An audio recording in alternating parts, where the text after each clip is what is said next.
এই লোক যদি ইমাম মাহদী দাবি করে থাকে, কোনো ভণ্ডামি করে থাকে, অথবা ইসলাম বিরোধী কোনো কাজ করে থাকে, নাস্তিকরা খুব বলতেছে আলেমরা সন্ত্রাসী, এইটা সেইটা।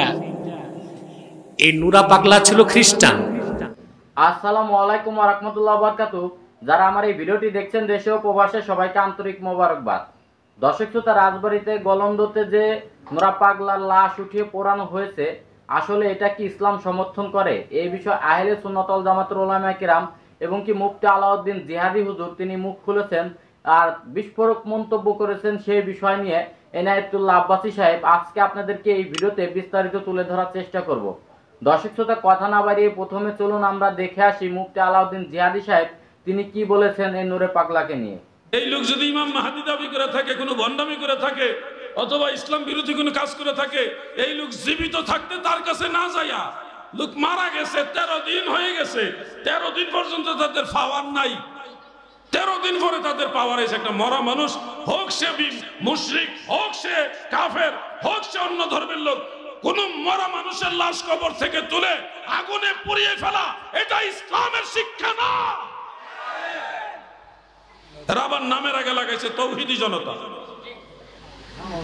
তৌহিদি জনতার কাজ এটা হতে পারে না। এটা হলো মানুষ নামক দানব, যারা হিংস্র পশু, যারা তাদের কাজ। আরে একটা পশু, একটা শিয়াল, সেও তো একটা লাশ কবর থেকে আদর করে আস্তে আস্তে কামড়ায় কামড়ায় খায়।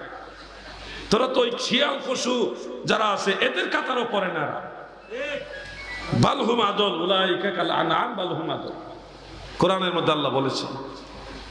আপনি বিশ্বাস করবেন, আমি যে বিল্ডিং আমি থাকি, এই বিল্ডিং একজন হিন্দু ভদ্রলোক, সে আবার উগ্রপন্থী হিন্দু না। হিন্দুদের মধ্যে অনেক রকম আছে, সে মুসলমানদেরকে মহব্বত করে, কিন্তু হিন্দু ধর্ম হইলেও সে উগ্রপন্থী না।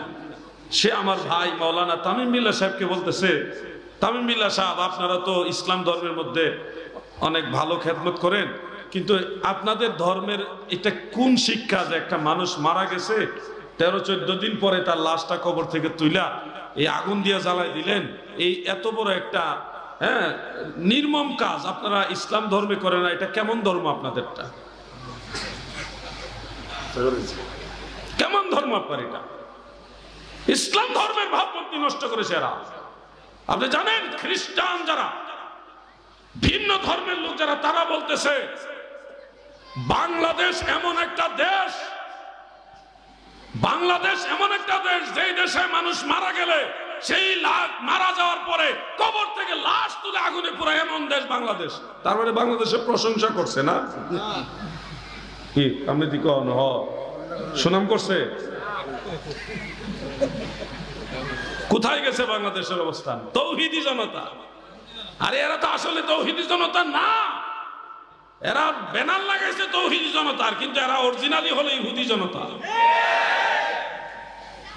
এরা বাংলাদেশের ইজ্জত নষ্ট করছে, ইসলাম ধর্মকে প্রশ্নবিদ্ধ করছে, ইসলাম ধর্মের সম্মান নিয়ে মানুষকে কথা বলার সুযোগ করে দিচ্ছে। সেই লোক কি করছে না করছে, তার জীবিত অবস্থায় তার সাথে কথা বলার দরকার ছিল না? যে আপনি এটা কেন বলতেছেন, কিসের ভিত্তিতে বলতেছেন? জীবিত থাকতে তার কাছে না যাইয়া মারা যাওয়ার পরে লাশ কবর থেকে তুলে বাইরে গেছে, লাশের আগুন দিয়ে জ্বালাইছে, জ্বালানোর অবস্থা আবার লাঠি দিয়ে পিটাইতেছে লাশের। আর একটা মানুষ মারা গেছে, সে আল্লাহর দরবারে চলে গেছে, তার আমল নাম আল্লাহর কাছে, এখন তার এখন কোনো ক্ষমতা নাই, সবকিছু আল্লাহর দরবারে। তুমি এখন তার বিচার করতেছো লাঠি দিয়ে আঘাত করে, আগুন দিয়ে পুড়াইয়ে। এটা কোন ধর্ম? এটা কখনো ইসলাম ধর্মের কাজ হতে পারে না। তৌহিদি জনতা নামে কোথাও যদি কোনো ধরনের মব সৃষ্টি করার চেষ্টা করা হয়, আপনারাও মুসলিম জনতা ব্যানার দিবেন। কি জনতা দিবেন? ঘুমাই রয়েছেন না আপনারা? কোথাও যদি তৌহিদি জনতা নাম দিয়া কোন ধরনের অকারেন্স করে, মব সৃষ্টি করে, আপনারা নাম দিবেন আমরা মুসলিম জনতা। মুসলিম জনতা দিয়ে সেই মবকে রুখে দিতে হবে। আল্লাহর ওলিদের দেশকে পবিত্র দেশ রাখতে হবে। তারা যেই কায়দায় মব সৃষ্টি করে, তাদের কায়দা দিয়ে তাদেরকে রুখে দিতে হবে। এমনি এমনি কিছু হবে না। আমরা মুসলিম জনতা। আমরা কি জনতা বলেন? আমরা কি জনতা? মুসলিম জনতা। আমরা শুধু তৌহিদ মানি এরকম না, আমরা তৌহিদও মানি, রেসালতও মানি। যারা তৌহিদ এবং রেসালত দুইটা মানে, তারা হবে মুসলিম জনতা। অতএব এই পরামর্শটা মনে রাখেন। অল্প কথাই বলে গেলাম, আমরা এখন মুসলিম জনতা রুখে দিতে হবে। যুবক ভাইরা, তোমরা যদি এগুলি রুখে না দাও তাহলে একদিন কোনো না কোনো কারণ দেখায় তোমাদের কারো উপর আক্রমণ হয়ে যাবে। এগুলি তোমাদের রুখে দিতে হবে। ব্যানার হবে মুসলিম জনতা। কুকুরকে পাশাপাশি কামড় দিতে নেই, কিন্তু কুকুরকে সুযোগ পেলে লাঠি দিয়ে পিটা দিতে হবে। আল্লাহ আমাদের বোঝার তৌফিক দেন, আমিন। দেন আজকে এখানে দেখি। দর্শক শ্রোতা, আপনারা দেখতে পেয়েছেন আহলে সুন্নাত ওয়াল জামাতের উজ্জ্বল নক্ষত্র আলাউদ্দিন জিহাদি সাহেব, তিনি কিন্তু নূরে পাগলাকে নিয়ে তিনি ভালো মন্তব্য করেনি এবং কি খারাপ মন্তব্য করেনি। যারা তৌহিদি জনতার ব্যানার লাগিয়ে এই অপকর্ম করছে এবং কি কবর থেকে লাশ উঠিয়ে পুড়িয়েছে, তাদের বিরুদ্ধে তিনি কথা বলেছেন। তিনি কিন্তু কখনো নূরে পাগলার পক্ষেও বলেনি এবং কি বিপক্ষেও বলেনি। দর্শক শ্রোতা, এই বিষয় নিয়ে বিস্ফোরক মন্তব্য করেছেন এনায়েতুল্লাহ আব্বাসী সাহেব। চলুন সেই ভিডিওটি দেখে আসি। প্রিয় ভাইরা, তাহলে অমুসলিমরা যদি অমুসলিম পরিচয়ে থাকে সেটা তাদের বিষয়, ঠিক না?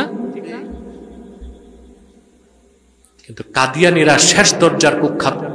তারা মানুষকে ধোঁকা দিতে নিজেদেরকে মুসলিম দাবি করে, মুসলমানদের মতো দাড়ি রাখে, টুপি লাগায়, নাম রাখে। তাই বলি কি মুসলমান হবে? দাড়ি রাখলে কেউ যদি মুসলমান হতে পারত তো রবীন্দ্রনাথ ঠাকুরের চেয়ে বড় মুসলমান কে হইত? টুপি লাগালে মুসলমান হওয়া যায়? দিল্লি পার্লামেন্টে দেখবেন কংগ্রেসের হিন্দু এমপি সবাই টুপি লাগায়, মুসলমান হবে? নাম রাখলে মুসলমান হওয়া যায়? এক শয়তান বোতলে পেশাব করে উপরে লেবেল দিছে শরবত, ওটা কি শরবত হবে? তদ্রুপ কাদিয়ানীর আব্দুল আউয়াল, আব্দুল সামাদ, মোবাশ্বের আলী, কবির চৌধুরী, শাহরিয়ার কবির, নিঝুম মজুমদার, এসব নাম রাখার দ্বারা তারা মুসলমান হতে পারে না। আমার ভাইরা, আমার বন্ধুরা, আমার আল্লাহ ও নূর নবীজি আমার মুহাম্মদ মুস্তাফা সাল্লাল্লাহু আলাইহি সাল্লামের ইসলাম ও কোরআনের হাজার হাজার হাজার বছর পরে বর্তমান ভারতের কুখ্যাত, পাঞ্জাবের কুখ্যাত, গুরুদাসপুরের কুখ্যাত কাদিয়ানে ইংরেজ আমলে এক শয়তান নিজের নবী দাবি করছে। চিল্লায় বলেন নাউজুবিল্লাহ। শয়তানটার নাম রেখেছিল তার বাপ মির্জা গোলাম আহমদ কাদিয়ানী। সাবধান, তাকে গোলাম আহমদ বলা যাবে না, কারণ গোলাম আহমদ অর্থ আহমদ এর গোলাম। কোনদিনও গোলাম আহমদ এর গোলাম হতে পারে না। আর কাদিয়ানের কাজ্জাব ছিল শেষ দরজার কুখ্যাত। সে গোলাম আহমদ এর গোলাম ছিল না, সে ছিল কুখ্যাত শয়তানের কুখ্যাত গোলাম। কাদিয়ানের কাজ্জাব, মিথ্যানবতের দাবিদার মির্জা গোলাম শয়তান কাদিয়ানির উপর গজব এসেছে 1908 সালে। যখন গজব এসেছে কাদিয়ানের কাজ্জাব, মিথ্যানবতের দাবিদার মির্জা গোলাম শয়তান কাদিয়ানি 1908 সালে ধ্বংস হয়ে কুখ্যাত জাহান্নামের কুখ্যাত কুকুরে পরিণত হয়েছে। তার অনুসারীরাও ধ্বংস হয়েছে। বর্তমানে কিছু কাদিয়ানি বাংলাদেশে আছে যারা ইসলাম ও মুসলমানের বিপক্ষে চক্রান্ত করে যাচ্ছে। তাদের ফিতনা নির্মূল করতে আপনাদের ঐক্যবদ্ধ থাকতে হবে। আস্তানা গড়ে তুলছে তারা পঞ্চগড়ে, ব্রাহ্মণবাড়িয়ায়। বাংলাদেশে 100 সেন্টার করছে, 100 সেন্টার। উপাসনালয়কে বলে মসজিদ, বলে নাউজুবিল্লাহ। হিন্দুদের উপাসনালয় মসজিদ হবে না মন্দির? তো কাদিয়ানীরা তো আরো বড়, কাদেরটা মসজিদ হতে পারে না, ওটা শয়তানি আস্তানা। নাম পরিবর্তন করে করে তারা মিথ্যা পরিচয় দেয়। কখনো নিজেদের পরিচয় দেয় আহমদি জামাত, কখনো বলে আহমদিয়া জামাত, কখনো বলে আহমদি সম্প্রদায়, কখনো বলে আহমদিয়া সম্প্রদায়, কখনো বলে আহমদি মুসলিম জামাত, কখনো বলে আহমদিয়া মুসলিম জামাত। সাবধান, যত কাদিয়ানি ছিল আছে থাকবে, তারা কেউ আহমদি জামাত নয়, আহমদিয়া জামাত নয়, আহমদি সম্প্রদায় নয়, আহমদিয়া সম্প্রদায় নয়, আহমদি মুসলিম জামাত নয়, আহমদিয়া মুসলিম জামাত নয়। তারা শয়তানি জামাত, কুখ্যাত জাহান্নামের কুখ্যাত কুকুরের দল। আমাদের সকল দলের একটাই দাবি, অনতি বিলম্বে বাংলাদেশে শয়তান কাদিয়ানীদেরকে রাষ্ট্রীয়ভাবে অমুসলিম ঘোষণা করতেই হবে। করতেই হবে, করতেই হবে। এই দাবি আদায় যদি জান ও মাল দিতে হয়, কারা কারা প্রস্তুত আছেন হাত তুলে দেন। প্রিয় ভাইরা, তাদেরকে অর্থনৈতিক সহযোগিতা করবেন না, করেন? জি করেন। প্রাণ কোম্পানির যত জিনিস তাদের, সেজান কোম্পানির জুস তাদের, RFL এর পণ্যগুলো তাদের। এই যে প্রথম আলো নামের প্রথম অন্ধকার পত্রিকা, এটা বিগত 16 বছর আলেম ওলামাকে জঙ্গি আর সন্ত্রাসী তকমা লাগাইছে, আর এখনো চেষ্টা করতেছে এই প্রথম আলো দেশকে সিভিল ওয়ার বা গৃহযুদ্ধের দিকে ঠেলে দিতে। ডেলি স্টার, কালের কণ্ঠ, এগুলো তাদের। এগুলো ধরবেন না, কিনবেন না, বেচবেন না, মনে থাকবে। আরেকটু অমুসলিম সম্প্রদায় আমাদের 3টি স্বার্থের বিরুদ্ধে কাজ করছে। এটা হচ্ছে ইসাই জামাত দল। তারা তো লালমনিরহাটে মরিয়ম সিটি নামে একটা অঞ্চলই গড়ে তুলছে। মরিয়ম সিটি লালমনিরহাটে। আমাদের মৌলবী, তারে দেখলে বুঝবেন না এত লম্বা দাড়ি, তার নাম জবানকারী। এই তো লালমনিরহাটের লোক, জিজ্ঞেস করেন। নামটাও মুসলমানের মতো নাম রাখছে, জবানকারী। শহরের নাম দিয়েছে মরিয়ম সিটি। যে জবানকারী নিজেরে বলে, এত লম্বা দাড়ি, লম্বা জুব্বা পরে হাঁটে, মানুষকে ধোঁকা দিচ্ছে। তো এরা মানুষকে বলে যে তারা ইসাই তরিকা ভুক্ত মুসলমান। আদতে তাদের মাস্টার প্ল্যান হচ্ছে বাংলাদেশের শিক্ষা বৃদ্ধি করে পূর্ব তিমুরের মতো বাংলাদেশের একটি অঞ্চলকে আলাদা করে খ্রিস্টান বানাবে। তারা ইসলামেরও শত্রু, মুসলমানেরও শত্রু, দেশের শত্রু। তাদের ব্যাপারে সাবধান থাকবেন, পারবেন তো ইনশাআল্লাহ। আরেকটা ফিতনার ব্যাপারে সজাগ করে দিই, হিজবুত তাওহীদ এক মারাত্মক ফিতনা। এগুলো যুবকদেরকে নষ্ট করে। এটা আসলে হিজবুত তাওহীদ না, হিজবুত শয়তান। তারা বলে দাজ্জাল বলতে কিছু নাই, আমেরিকাই দাজ্জাল। এটার অর্থ কি জানেন? দাজ্জালকে হত্যা করতে কে নামবে? ঈসা। নবী পরিচয় না, আমাদের মতো উম্মত পরিচয়। আকাশ থেকে নামবে তো। এখন ঈসা যে আকাশ থেকে নামবে এই কথা অস্বীকার করল দাজ্জাল। তার মানে বুঝাতে চায় তুই ঈসা নামার দরকার কি? কিন্তু গোয়ালন্দ ঘাটে নুরা পাগলার উপর খেপছে কেন মুসলমান? এটা জানেন? জানেন না? নাস্তিকরা খুব বলতেছে আলেমরা সন্ত্রাসী, এইটা সেইটা। এই নুরা পাগলা ছিল খ্রিস্টান। সে খাজা খবিরউদ্দিন চিশতি নাম রেখে 11 বছর তার মুরিদদেরকে খ্রিস্টান। কত বছর? 11 বছর।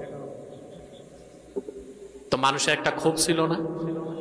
সে যদি কিন্তু মুসলিম পরিচয় দিয়ে সুফিবাদের নামে পীর সেজে ধর্ম প্রচার করেছে, এটা মুসলমান সহ্য করতে পারে না। আলেম ওলামার উপর এখন খুব নির্যাতন হচ্ছে, ওই এলাকায় কেস মামলা হচ্ছে। আমি প্রশাসনকে বলবো আর বাড়বেন না, বহুত করছেন, আর বাইরেন না। তখন কিন্তু ওই গোয়ালন্দ ঘাট এলাকার আলেম ওলামা তারা নিরীহ না, এতিম না। তাদের সাথে আব্বাসী আছে, আব্বাসীর মতো হাজার আলেম বাংলাদেশে আছে। দর্শক শ্রোতা, আপনারা দেখতে পেয়েছেন এনায়েতুল্লাহ আব্বাসী সাহেব, তিনি কিন্তু সরাসরি নুরা পাগলাকে খ্রিস্টান বললেন এবং কি তার ভক্ত মুরিদগণ সবাই খ্রিস্টান। দর্শক শ্রোতা, আরেকটি কথা বলেছেন যে নুরা পাগলা তিনি খাজা কবিরউদ্দিন বা কবিরউদ্দিন চিশতি নামে তিনি দাবি করেছিলেন। আসলে আমাদের রাজবাড়ী জেলায় বাড়ি, আমরা রাজবাড়িতে বসবাস করি, আমরা তার এই নাম কখনো শুনিনি। কিন্তু এনায়েতুল্লাহ আব্বাসী সাহেব তিনি কার কাছ থেকে এই তথ্যটা পেয়েছেন, কে বলেছে, আমাদের জানা নেই। তবে এই বিষয়টি আমি একমত হতে পারছি না। তবে আপনাদের বিবেক দিয়ে ভাবেন তিনি কি ঠিক বলেছেন। তবে আজকের এই ভিডিওটি এই পর্যন্তই। ভিডিওটি ভালো লাগলে অবশ্যই লাইক কমেন্ট শেয়ার করবেন এবং কি চ্যানেলটি সাবস্ক্রাইব করবেন। আল্লাহ হাফেজ।